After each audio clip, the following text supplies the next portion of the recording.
দীর্ঘদিন অসুস্থ থাকার পর আপনাদের সামনে কথা বলতে পারার জন্য আল্লাহর কাছে শুকরিয়া আদায় করছি। আমার কারাবন্দী অবস্থায় আপনারা আমার কারামুক্তি ও রোগ মুক্তির জন্য সংগ্রাম করেছেন, দোয়া করেছেন। সেজন্য আমি আপনাদের সকলকে ধন্যবাদ জানাচ্ছি। দীর্ঘ আন্দোলন সংগ্রাম ও ত্যাগের মধ্য দিয়ে আমরা ফ্যাসিবাদী অবৈধ সরকারের কাছ থেকে মুক্তি পেয়েছি। আমি আন্তরিক ধন্যবাদ জানাতে চাই আমাদের বীর সন্তানদের, যারা মরণপণ সংগ্রাম করে এই অসম্ভবকে সম্ভব করেছে।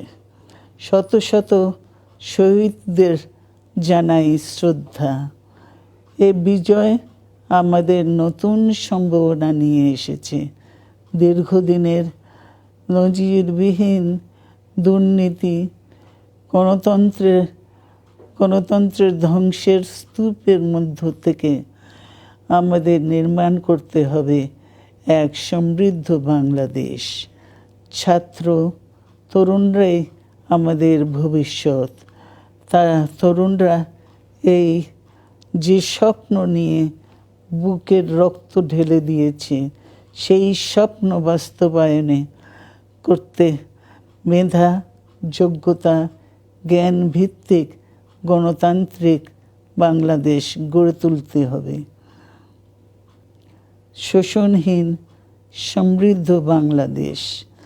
সকল ধর্মের গোত্রের অধিকার নিশ্চিত করতে হবে। শান্তি, প্রগতি আর সাম্যের ভিত্তিতে আধুনিক বাংলাদেশ নির্মাণে আসুন আমরা তরুণদের হাত শক্তিশালী করি। ধ্বংস নয়, প্রতিশোধ নয়, প্রতিহিংসা নয়, ভালোবাসা, শান্তি ও জ্ঞান ভিত্তিক সমাজ গড়ে তুলি। আল্লাহ হাফেজ। বাংলাদেশ জিন্দাবাদ।